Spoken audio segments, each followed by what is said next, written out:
各位朋友，欢迎来到养怡时光，我是陈俊宏。今天我想跟大家聊一个非常严肃，可能直接关系到你未来5年生活轨迹的话题。我猜很多朋友打开手机看到各种新闻，都会有一个印象，觉得美国移民局那些官员每天琢磨的，不就是怎么把南部边境的墙再加高几米，多抓几个从墨西哥偷渡过来的人吗？如果你真这么想，那你就把这件事想得太简单、太表面了。我今天要告诉你的真相，可能会彻底颠覆你的认知。实际上，蓝外面的人很大程度上是演给特定选民看的一场政治大戏，而真正要动手清理、重新洗牌的，是已经在这片土地上生活工作的那1350万的所谓存量人口。这个数字不是我编的，是不少内部研究机构的估算。这话听起来有点刺耳，甚至有点残忍，对不对？但请你先别急着划走，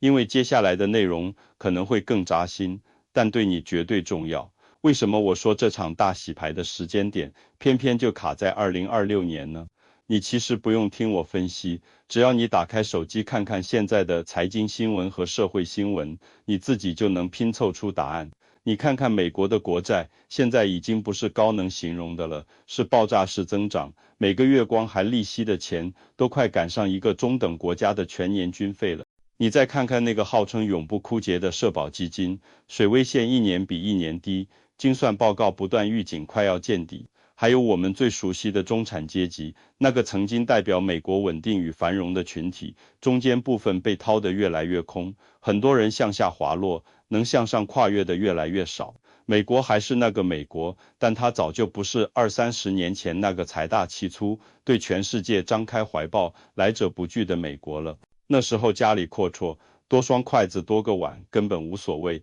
这甚至被包装成一种普世价值的气度。可现在呢？一句最通俗的大实话，地主家是真没余粮了。一个国家就像一个家庭，当他开始不得不紧衣缩食、精打细算过日子的时候，他会先让谁下桌吃饭？肯定会先保障自家人，还有那些能不断往家里赚钱的顶梁柱，让他们继续做着。而那些看起来贡献不大，但消耗却不小的客人或者食客，就成了最先被考虑请出去的对象。这个逻辑非常冰冷，但这就是现实政治的底层算法。这次网上流传出来的政策草案，它的内核设计得非常冷酷，同时也特别现代、特别高效。它不怎么强调你当年是怎么进来的，是通过合法工作签证、亲属移民，还是政治庇护。这些传统上区分好人坏人的标签，重要性在下降。它现在核心只算一笔账，你这个人作为一个在美国社会系统中的单元，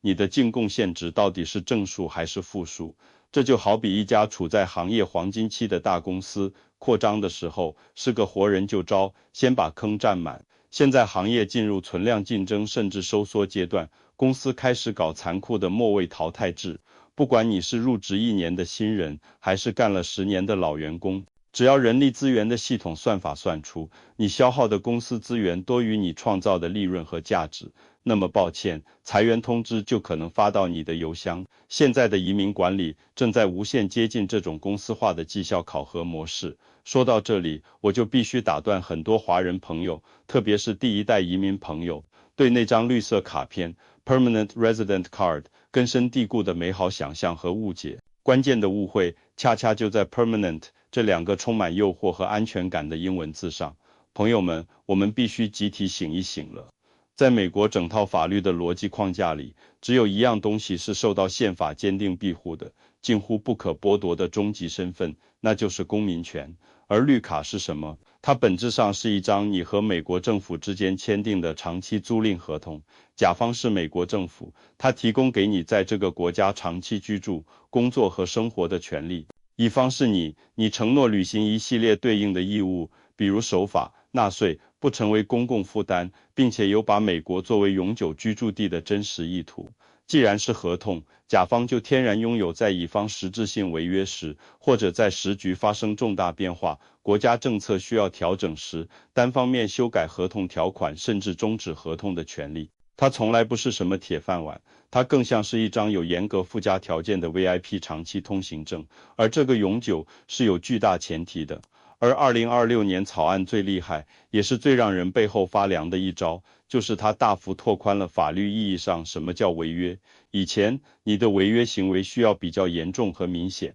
比如犯下重罪或涉及移民欺诈，你的绿卡才可能被挑战和吊销。以后呢，标准变得细微且无处不在。你长期不在美国居住，重心明显在海外，跑卡行为可能被认定为违约。你申请了根据你真实经济状况本不应申请的联邦或州政府福利，比如医疗白卡、粮食券、住房补贴，可能被认定为违约。甚至更被动的，当年为你做经济担保的亲戚或朋友破产了，失去了担保能力，你都可能被牵连，因为系统认为你存在成为公共负担的潜在风险。你可能会问，这么复杂的评估，以前怎么没见移民局大规模搞？为什么到了2026年就可能雷厉风行的实现？答案简单的可怕，技术终于到位了，成本终于降下来了。以前移民局想查清楚这1000多万人里谁在混日子，谁在两头吃，得雇佣多少公务员，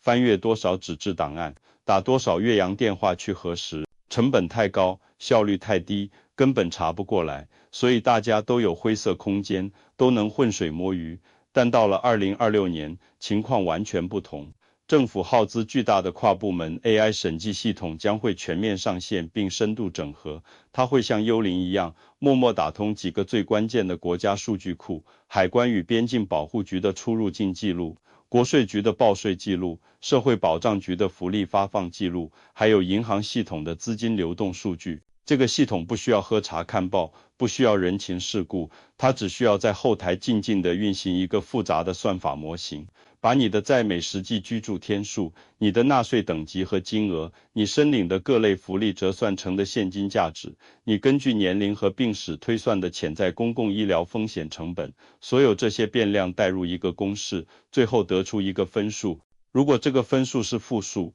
或者你的行为模式触发了系统的风控预警红线，那么系统会自动生成并签发一张出庭通知书。这是一场由数字驱动、无差别、无情感的精准筛选，没有个人情绪，没有种族偏见，只有冷冰冰的算法和不容置疑的行政结果。说实话，我陈俊宏自己研读完那些流传出来的草案细节和操作指南后，后背也是一阵发凉。因为它精准打击的，恰恰是我们很多华人家庭过去10几年，甚至20年来引以为傲、彼此传授的生存智慧和常规操作。我总结了一下，基本是这3类的一种是太空人家庭，老公在国内是高管、老板，拼命赚钱，老婆带着孩子在美国住大房子，上名校，享受本地的教育和社区环境，家庭的主要经济来源和税基却不在美国。第二种是打卡式移民，把绿卡纯粹当做一张超级方便的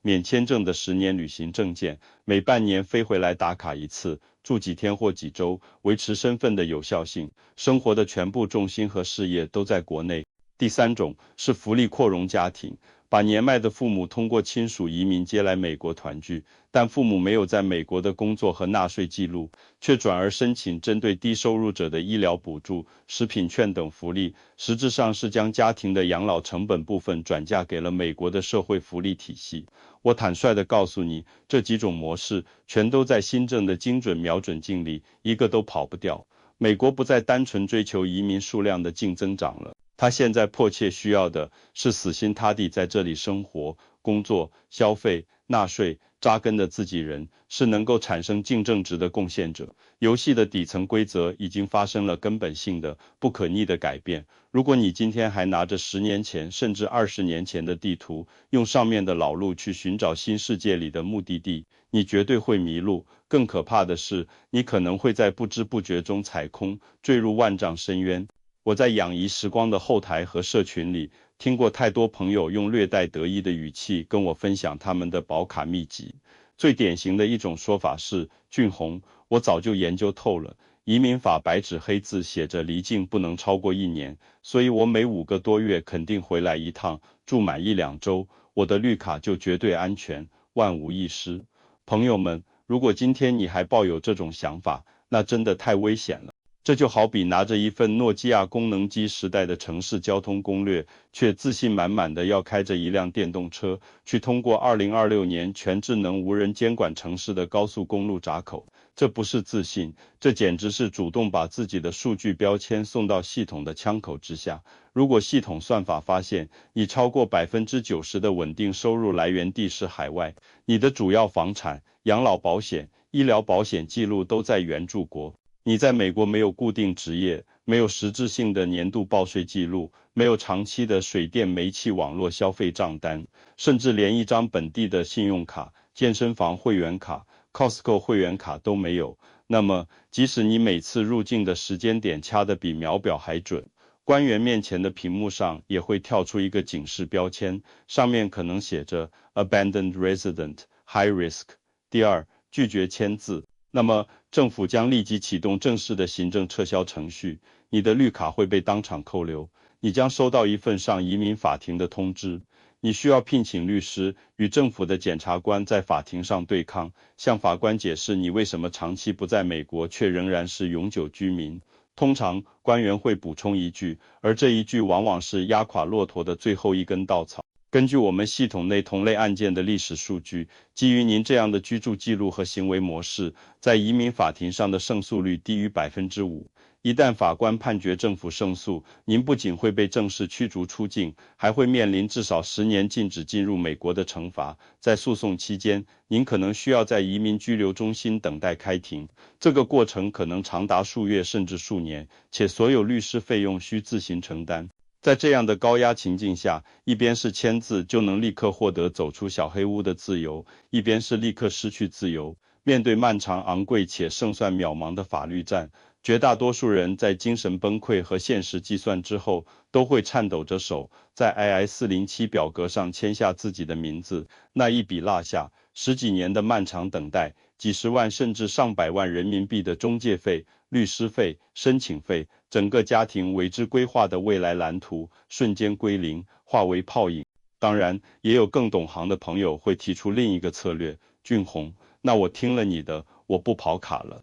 我就在美国老老实实住着，我住满183天，成为税法上的居民，这样总没问题了吧？移民局总没话说了吧？我想说，能想到这一步，说明你认真思考了，但这很可能是一个更深、更隐蔽的陷阱。是的，如果你在美国一个税务年度内住满了183天，你确实会成为美国国税局定义的税务居民。从移民局居住意图审查的角度看，你的嫌疑确实会大大降低。但是，请你千万不要忘记，成为美国税务居民的那一刻起，另一把更锋利、更专业的镰刀——美国国税局的全球征税规则就已经悬在你的头顶了。这意味着你在全世界范围内产生的收入，包括但不限于在中国卖房子产生的资本利得，在国内公司领取的工资、薪金和年终奖金，投资国内股市基金得到的分红，甚至你在海外的存款利息，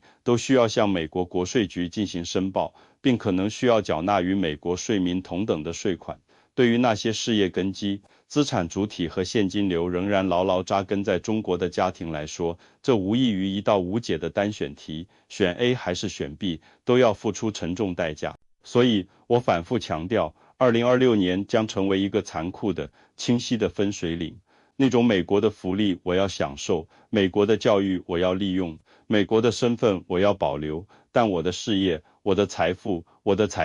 我的养老都在中国，税我尽量少交的两头通吃，好处占尽的骑墙时代已经正式宣告终结了。国家机器正在以一种温和但绝对坚定的方式，要求每个非公民身份的人做出终极选择：要么你就下定决心，把生活、家庭、事业和财富的重心，真正的、实质性的转移到美国这片土地上，接受这里的一切游戏规则，包括高额的全球征税、相对下跌的社会阶层定位，以及可能的文化与生活不便，换一个彻底的安全与稳定。基于我多年的观察，我常说，在美国社会，系统性装穷可能是我们华人群体最高危、最得不偿失的一种行为模式。这绝不仅仅是贪图一点小便宜、省下一点税钱那么简单。这实质上是在挑战这个国家赖以运转的立国根基之一——税收公平原则。在2026年的政策草案里，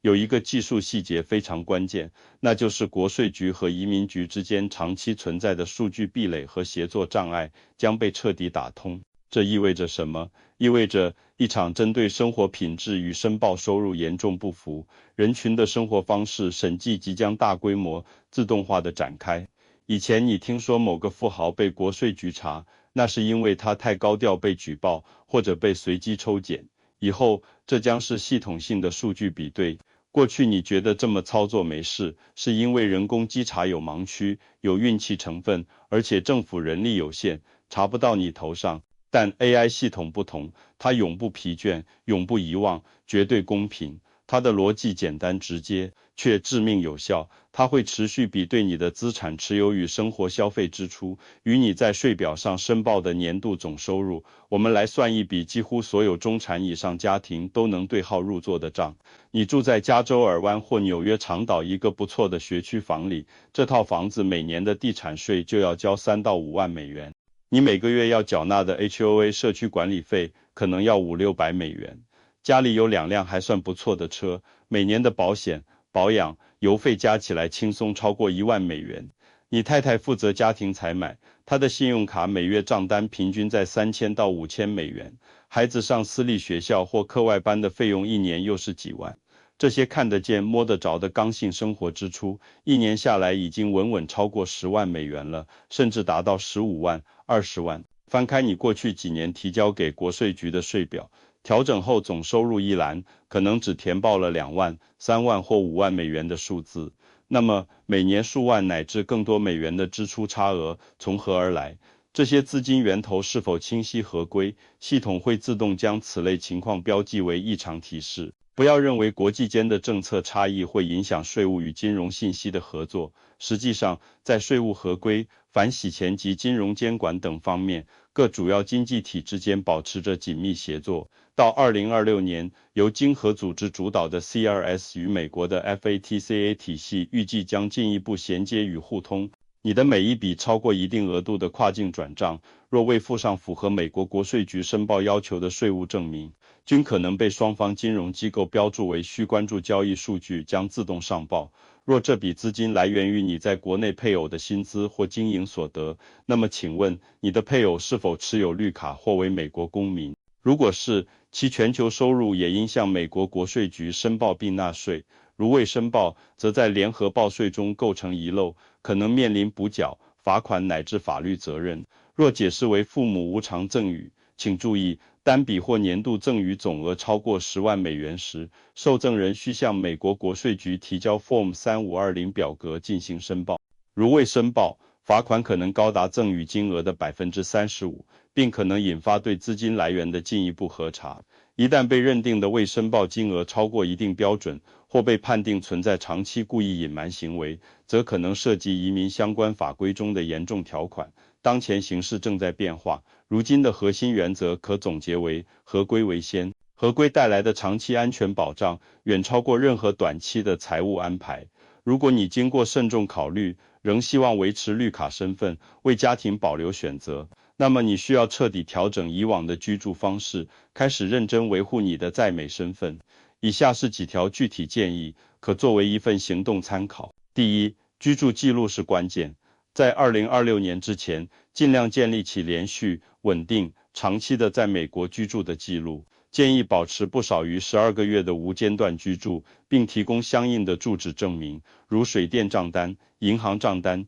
驾照地址等。如有本地工作或创业记录更佳，目的是向系统表明你确实在此居住。第二，资产配置体现长期联系，可考虑调整部分资产结构，例如将国内非核心资产进行处置，用于在美购置自住住房，无论规模大小，这是表明扎根意愿的实质性举动。第三，社会关系与税务申报是基础，即使主要收入来源于海外，也必须依照美国税法进行年度申报。建议尽快咨询熟悉国际税务的注册会计师，对过往可能未完整申报的海外账户、资产及收入进行全面检视与补充申报，并缴清相应税款、滞纳金及利息。请从心态上视之为维护身份安全与财富合规的必要投入。最后，特别提醒为父母办理移民的朋友 ，I-864经济担保书在法律上是一份具有连带责任的担保文件。这意味着，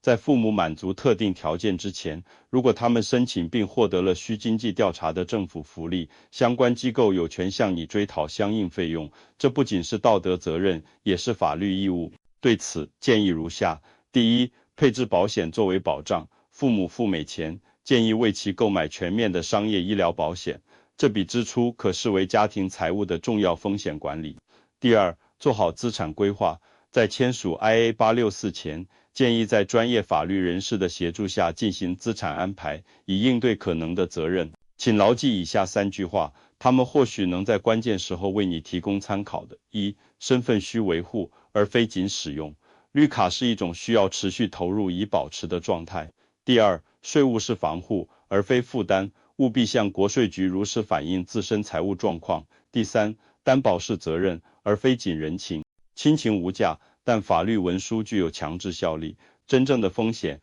往往来自对规则的忽视与对变化的迟钝。认知带来觉察，也能帮助家庭更稳妥地面对未来。如果以上内容对你有所提醒，欢迎点赞支持，也欢迎订阅养怡时光频道，点击旁边的小铃铛。未来的道路或许更需谨慎，我会继续在这里与大家一起观察和探讨。如果你认为这些信息有帮助，请分享给可能需要的人。你的每一次传递，或许就能帮助一个家庭更平稳地规划前路。我是陈俊宏，在养怡时光，我们下期再见。